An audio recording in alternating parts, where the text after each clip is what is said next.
নমস্কার বন্ধুরা, আমি মৌ তোমাদের সবাইকে আমাদের গল্পকথা চ্যানেলে আরও একবার স্বাগত জানাচ্ছি। বন্ধুরা, সামনেই আসছে গণেশ চতুর্থী।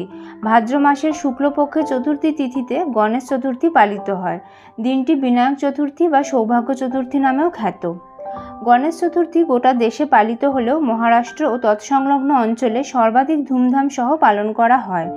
গণেশ চতুর্থীতে আমরা বাড়িতে ভগবান গণেশের মূর্তি স্থাপন করি এবং 1 দিন, 3 দিন, 5 দিন, 7 দিন বা 10 দিন ব্যাপী তার পুজো করা হয়। হিন্দু শাস্ত্র অনুসারে শিব ও পার্বতীর পুত্র গণেশ হলেন সর্বসিদ্ধিদাতা এবং বুদ্ধি, সমৃদ্ধি ও সৌভাগ্যের সর্বোচ্চ দেবতা। ভক্তি ও নিষ্ঠা ভরে তার পুজো করলে জীবনের সকল বাধাবিঘ্ন দূর হয় এবং সফলতা লাভ করা যায়। ভাদ্র মাসের শুক্লপক্ষে চতুর্থী তিথিতে বিঘ্নহর্তা শ্রী গণেশ জন্মগ্রহণ করেন, তাই এই বিশেষ দিনটিতে তার পুজো করলে ভক্তের মনোবাঞ্ছা পূরণ হয়। এই বছর অর্থাৎ ইংরেজি 2022 সালের ও 1429 বঙ্গাব্দের গণেশ চতুর্থী তিথি শুরু হচ্ছে 30শে আগস্ট বাংলার 13ই ভাদ্র মঙ্গলবার দিবা 2:43 পর থেকে। চতুর্থী তিথি থাকবে পরের দিন অর্থাৎ 31শে আগস্ট 14ই ভাদ্র বুধবার দিবা 2:08 পর্যন্ত। আজ এই ভিডিওতে আমি তোমাদের সঙ্গে গণেশ চতুর্থীর সহজ সরল পূজাবিধি শেয়ার করে নেব। আমি এখানে ঘট স্থাপন করে পুজো পদ্ধতি শেয়ার করছি, তোমরা চাইলে ঘট না পেতেও পুজো করে নিতে পারো। এই প্রসঙ্গে বলে রাখি যে স্থানভেদে গণেশ পূজার বিভিন্ন আচার অনুষ্ঠান ও রীতিনীতিতে কিছু তারতম্য লক্ষ্য করা যায়। তাহলে চলো বন্ধুরা, পুজো শুরু করি। প্রথমেই আমি পুজোর সমস্ত সামগ্রীতে গঙ্গাজল ছিটিয়ে নিয়েছি এবং পুজোর ফুল, বেলপাতা ও দূর্বাতে গঙ্গাজল, লাল চন্দন, অগরু এবং কর্পূরের গুঁড়ো একসাথে মিশিয়ে ছিটিয়ে নিয়েছি। আমি নিজের মাথাতেও গঙ্গাজল ছিটিয়ে নিয়েছি।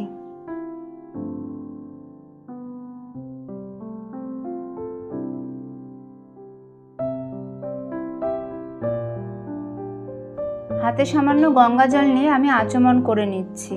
নমো বিষ্ণু, নমো বিষ্ণু, নমো বিষ্ণু। ভালো করে হাত ধুয়ে নিয়ে হাত জোড় করে আমি বিষ্ণু স্মরণ করে নিচ্ছি। ওম অপবিত্র পবিত্র বা সর্বাবস্থাং গতঃ পিবা যশ্বরেত পুণ্ডরীকাক্ষং সবাহ্য অভ্যন্তর সূচি নমঃসূচি নমঃসূচি নমঃসূচি। এরপর আমি একটি ঘিয়ের প্রদীপ এবং কয়েকটি ধূপকাঠি ধরিয়ে নিচ্ছি।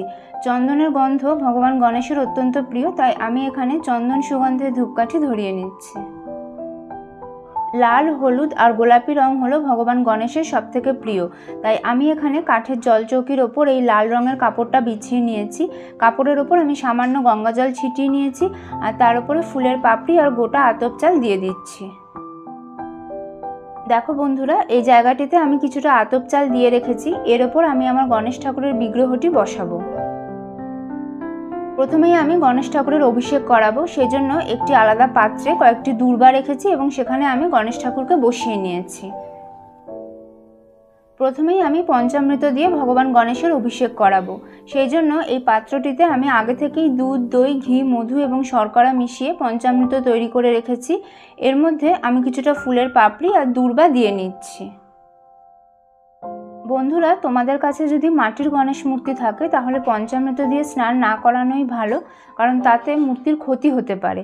সেক্ষেত্রে তোমরা একটি কাপড়ে গঙ্গাজল, অগরু আর গোলাপ জল নিয়ে মূর্তিটি ভালো করে মুছে নিতে পারো। আর তোমরা যদি গণেশ ঠাকুরের ছবিতে পুজো করো তাহলেও ছবিটি একইভাবে মুছে নিতে পারো।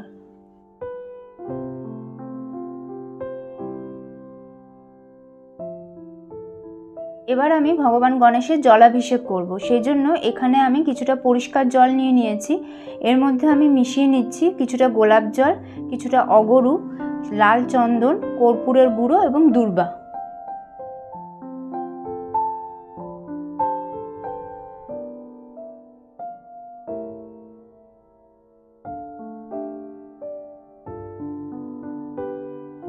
ভগবান গণেশের অভিষেক করানোর সময় আমরা ওম গণ গণেশায় নমঃ এই মন্ত্র জপ করে নিতে পারি। গণেশ ঠাকুরের এই স্নান জল আমি বাড়ির সবার মাথায় সামান্য বুলিয়ে নিয়ে জবা গাছের গোড়ায় দিয়ে দেব। অভিষেকের পর ভগবান গণেশের বিগ্রহটি পরিষ্কার করে মুছিয়ে নিয়ে আমি পূজার আসনে বসিয়ে দিলাম। এবার আমি ভগবান গণেশের দুদিকে ঋদ্ধি এবং সিদ্ধিকে স্থাপন করে নেব। হিন্দু শাস্ত্র অনুযায়ী ঋদ্ধি সিদ্ধি হলেন ভগবান গণেশের দুই স্ত্রী। ঋদ্ধি অর্থাৎ সমৃদ্ধি এবং সিদ্ধি অর্থাৎ মোক্ষ। ঋদ্ধি সিদ্ধি স্থাপনের জন্য আমি দুটি পান পাতা নিয়ে নিয়েছি, আর পান পাতাগুলিতে একটি করে সিঁদুরের ফোঁটা দিয়ে নিয়েছি। তার উপর আমি কিছুটা করে গোটা আতপ চাল দিয়ে দিচ্ছি। চালের ওপর একটি করে সুপারি রেখেছি, তার সঙ্গে একটি করে কাঁচা হলুদ রাখছি এবং সামান্য কুমকুম দিয়ে দিচ্ছি। কুমকুমের পরিবর্তে তোমরা সিঁদুরও ব্যবহার করতে পারো। এবার আমি গণেশ ঠাকুরকে একটি পৈতে পরিয়ে দিচ্ছি। গণেশ ঠাকুরকে আমি সিঁদুরের তিলক পরিয়ে দিচ্ছি, আর গণেশ ঠাকুরের বাহনকেও আমি সিঁদুরের তিলক পরিয়ে দিচ্ছি। এরপর আমি দুজনকেই লাল চন্দনের তিলক পরিয়ে দিচ্ছি। হলুদ হলো ভগবান গণেশের অত্যন্ত প্রিয়, তাই গণেশ পুজোয় হলুদের ব্যবহার অত্যন্ত শুভ বলে মনে করা হয়। আমি এখানে গণেশ ঠাকুর এবং তার বাহন দুজনকেই হলুদের তিলক পরিয়ে দিলাম। গণেশ ঠাকুরের তিলকে আমি কয়েকটি গোটা আতপ চাল আটকে দিলাম, আর গণেশ ঠাকুরের বিগ্রহের ওপরেও আমি কিছুটা গোটা আতপ চাল দিয়ে দিলাম। এবার আমি গণেশ ঠাকুরের সামনে ঘট স্থাপন করে নেব। তার জন্য একটি জলপূর্ণ ঘটে আমি তেল সিঁদুরের গোলা দিয়ে স্বস্তিক এঁকে নিয়েছি, 5টি সিঁদুরের ফোঁটাও দিয়ে নিয়েছি, আর তার উপর 5টি হলুদের ফোঁটাও দিয়ে দিয়েছি। ঘটের জলে আমি কিছুটা আতপ চাল দিয়ে দিলাম। এরপরে একটা কাঁচা হলুদ দিচ্ছি, একটা সুপারি দিচ্ছি, কয়েকটা দূর্বা দিয়ে দিচ্ছি এবং শেষে একটা 1 টাকার কয়েন দিয়ে দেব।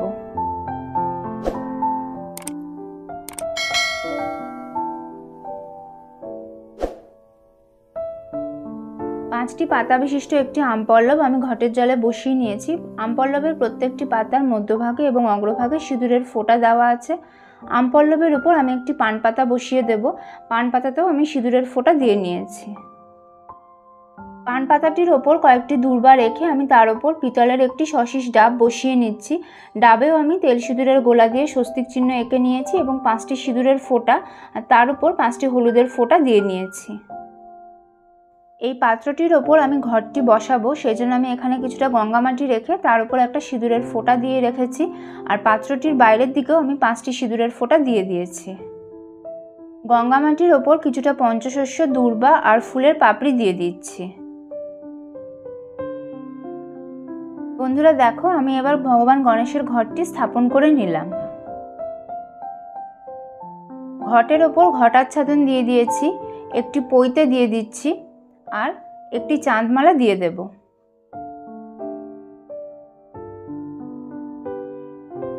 এরপর আমি ঘটে একটি মালাও দিয়ে দিলাম।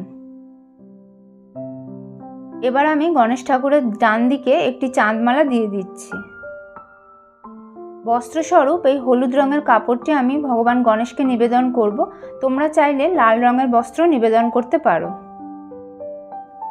ঋদ্ধি এবং সিদ্ধিকে বস্ত্রস্বরূপ আমি দুটি মৌলি সুতো নিবেদন করে দিলাম।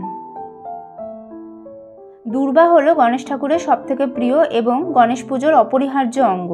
এখানে আমি 2 জায়গায় 21টি করে দূর্বা নিয়ে 2টি গোছা বানিয়ে নিয়েছি। এই দূর্বার গোছাগুলি এবার আমি গণেশ ঠাকুরের 2 কাঁধে নিবেদন করে দেব। 21টি দূর্বা না পেলে তোমরা 7টা বা 11টা করে দূর্বা নিয়ে গোছা বানিয়েও গণেশ ঠাকুরকে নিবেদন করতে পারো।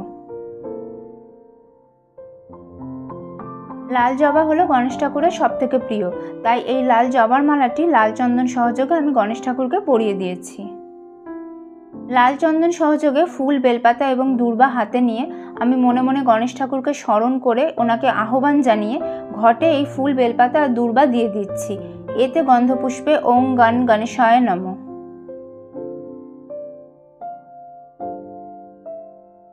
বন্ধুরা, ভগবান গণেশ আমাদের গৃহে এসেছেন পূজা গ্রহণ করার জন্য, তাই আমি প্রথমেই ওনার চরণ দুটি ধুয়ে দিচ্ছি। চন্দন সহযোগে এই ফুল আর বেলপাতা আমি পঞ্চদেবতাকে স্মরণ করে ঘটে নিবেদন করে দিচ্ছি। এতে গন্ধপুষ্পে ওং শিবাদি পঞ্চদেবতাভ্য নমঃ। ঋদ্ধি আর সিদ্ধিকে আমি যেখানে স্থাপন করেছি সেখানে আমি কিছুটা করে ফুল দিয়ে দিচ্ছি। ওং গণ গণেশায় নমঃ এই মন্ত্র উচ্চারণ করে 3টি জবা ফুল লাল চন্দন সহযোগে আমি ভগবান শ্রী গণেশের শ্রীচরণে নিবেদন করে দিচ্ছি। লাল চন্দন সহযোগে এই পদ্ম ফুলটি এবার আমি গণেশ ঠাকুরের শ্রীচরণে নিবেদন করে দিলাম। লাল চন্দন সহযোগে ফুল বেলপাতা নিয়ে এবার আমি ভগবান শ্রী গণেশের চরণে 3 বার পুষ্পাঞ্জলি দেব। গণেশ ঠাকুরের পুষ্পাঞ্জলি মন্ত্রটি হল এসো সচন্দন বিল্লপত্র পুষ্পাঞ্জলি নমো গণেশায় নমঃ।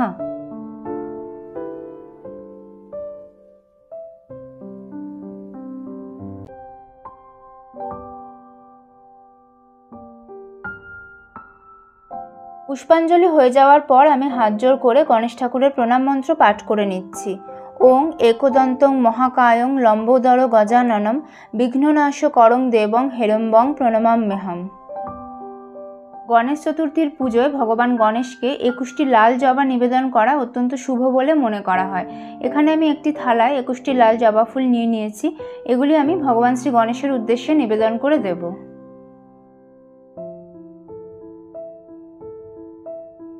দেখো বন্ধুরা, এখানে আমি একটি জায়গায় 5টি পান পাতা নিয়ে নিয়েছি। প্রত্যেকটি পান পাতার ওপর সিঁদুর আর হলুদের ফোঁটা দিয়ে নিয়েছি। এছাড়াও নিয়েছি 5টি সুপারি, 5টি কাঁচা হলুদ, 5টা এলাচ, 5টা লবঙ্গ, কিছুটা কুমকুম, কিছুটা আতপ চাল এবং একটি রূপোর কয়েন। এই সমস্ত সামগ্রীগুলো আমি মঙ্গল সামগ্রী স্বরূপ ভগবান শ্রী গণেশের উদ্দেশ্যে নিবেদন করে দেব। এই সমস্ত সামগ্রীগুলো 5টির বদলে তোমরা 3টি বা 1টি করেও নিতে পারো। মঙ্গল সামগ্রীর ওপর আমি একটি ফুল দিয়ে দিলাম। এবার ভোগ নিবেদনের পালা, তাই আমি এখানে ফুলের পাপড়ি বিছিয়ে একটি আসন প্রস্তুত করে নিয়েছি। প্রথমেই আমি পঞ্চদেবতার উদ্দেশ্যে নৈবেদ্য নিবেদন করে দিচ্ছি। আমি এখানে গণেশ ঠাকুরের জন্য কয়েকটি লাড্ডু আর গুড়ের বাতাসা নিয়ে নিয়েছি। লাড্ডু গণেশ ঠাকুরের খুব প্রিয় এবং আরেকটি প্রিয় জিনিস হলো মোদক। তাই বন্ধুরা, তোমরা চেষ্টা করো গণেশ চতুর্থীর দিন লাড্ডুর সঙ্গে ভগবান গণেশকে মোদকের ভোগও দেওয়ার।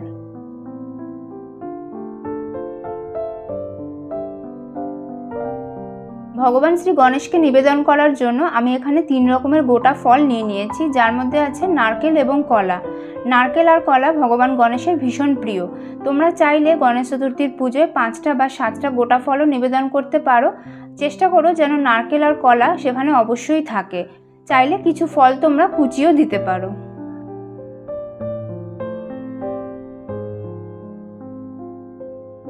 এবার আমি পঞ্চদেবতার উদ্দেশ্যে জল নিবেদন করে দিচ্ছি। এবার আমি ভগবান শ্রী গণেশকেও জল নিবেদন করে দিলাম।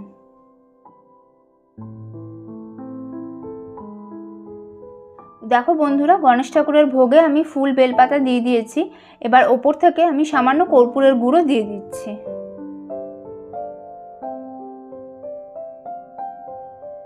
এবার আমি ভগবান শ্রী গণেশকে আরতি করে নেব। আমি ধূপকাঠি, ঘিয়ের প্রদীপ, পঞ্চপ্রদীপ, কর্পূর এবং সুগন্ধি ধুনো দিয়ে গণেশ ঠাকুরকে আরতি করব।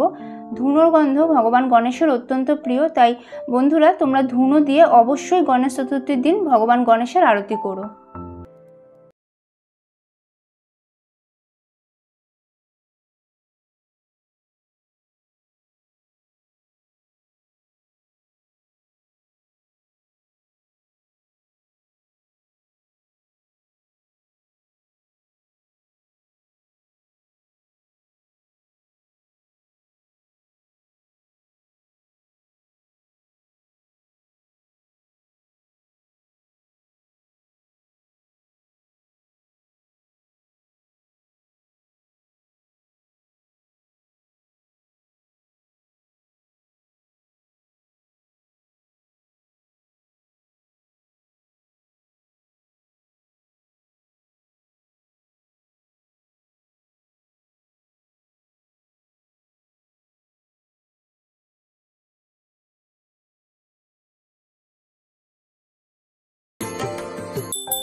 শেষে তোমরা ভগবান গণেশের অষ্টোত্তর শতনাম পাঠ করে নিতে পারো।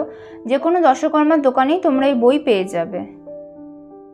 দেখো বন্ধুরা, এখানে ভগবান গণেশের একটি দ্বাদশ নাম স্তোত্র রয়েছে। গণেশ চতুর্থীর দিন এই স্তোত্র পাঠ করা অত্যন্ত শুভ বলে মনে করা হয়। যদি সম্ভব হয় তোমরা পরপর 12 বার এই স্তোত্রটি পাঠ করে নিও। এটি হলো ভগবান গণেশের সংকটনাশং স্তোত্রম। তোমরা চাইলে গণেশ চতুর্থীর দিন এটিও পাঠ করে নিতে পারো।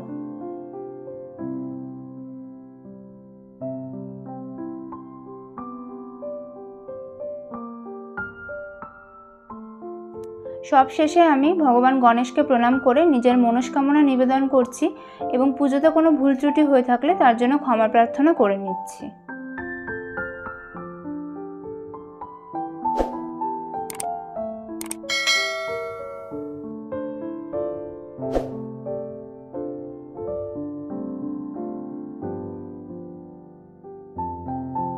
তাহলে বন্ধুরা, এই ছিল ঘট স্থাপন করে আমার গণেশ চতুর্থীর সহজ সরল পুজো বিধি। তোমরা চাইলে ঘট স্থাপন না করেও এই পুজো করে নিতে পারো। কেমন লাগলো তোমাদের এই পুজো আমাকে কমেন্ট করে অবশ্যই জানিও। ভালো লাগলে লাইক ও শেয়ার করে দিও। আর আমাদের চ্যানেলে নতুন হলে প্লিজ চ্যানেলটি সাবস্ক্রাইব করে নিও। সবাইকে গণেশ চতুর্থীর অগ্রিম শুভেচ্ছা জানিয়ে আজকের ভিডিও এখানেই শেষ করছি।